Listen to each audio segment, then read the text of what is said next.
আসসালামু আলাইকুম, আমি আশরাফুর রহমান রাকিব। আজকে আমি দুটি বিষয় নিয়ে আলোচনা করবো। একটি হচ্ছে মানি লন্ডারিং এবং অন্যটি হচ্ছে সন্ত্রাসী অর্থায়ন। মানি লন্ডারিংটা কি?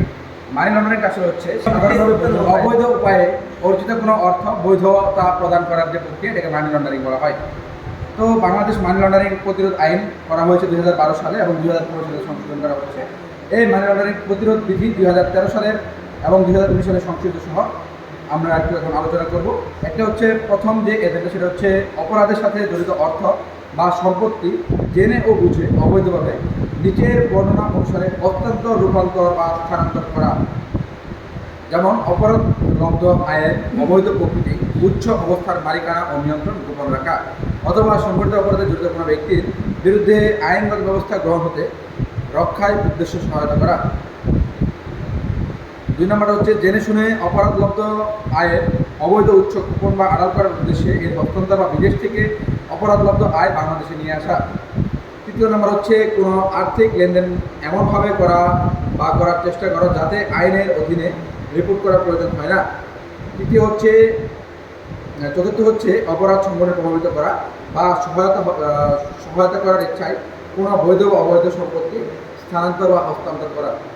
মেন বিষয়টা হচ্ছে যে কোনো অবৈধ উপায়ে অর্জিত সম্পদকে বৈধতা প্রদানের উদ্দেশ্যে যে সকল কাজগুলো করা হয় সেটা হচ্ছে মানি লন্ডারিং।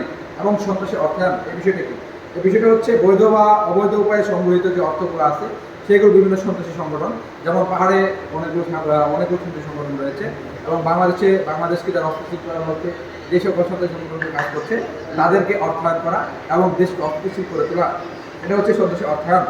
এটা হচ্ছে বিকাশের মাধ্যমে যদি কোনো ব্যক্তি, কোনো সংগঠন বা কোনো মানুষ যদি সেটা করে থাকে সেটা অপরাধ বলে গণ্য হবে এবং সেটা হচ্ছে বিকাশের মানি লন্ডারিং ও সন্ত্রাসের অর্থায়ন আইনের আওতায় পড়বে। এখন বিষয়টা হচ্ছে সন্ত্রাসী অর্থায়নটা কীভাবে হয়। এটা হচ্ছে সন্ত্রাস বিরোধী আইন 2009 সাল এবং সংশোধন করা হয় 2013 সালে।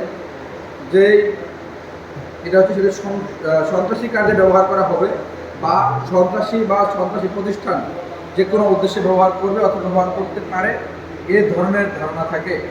কোনো সন্ত্রাসী বা প্রতিষ্ঠান মানি লন্ডারিং বা সন্ত্রাসী অর্থায়নের জন্য তার শাস্তি কেউ সেটা জেনে নেওয়া দরকার।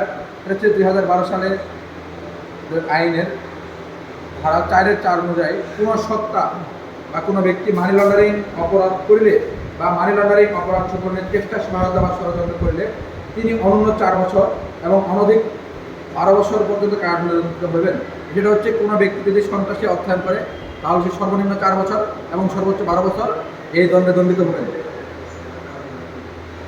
বা ইহার অতিরিক্ত অপরাধের সাথে জড়িত বা সংশ্লিষ্ট সম্পত্তির দ্বিগুণ মূল্যের সমপরিমাণ বা 20 লক্ষ টাকা পর্যন্ত, মানে যে পরিমাণ টাকা হচ্ছে সন্ত্রাসী অর্থায়ন বা মানি লন্ডারিং করা হবে সেটা ডাবল অথবা 20 লাখ টাকা পর্যন্ত তাকে আর্থিক দণ্ডে দণ্ডিত করা হতে পারে।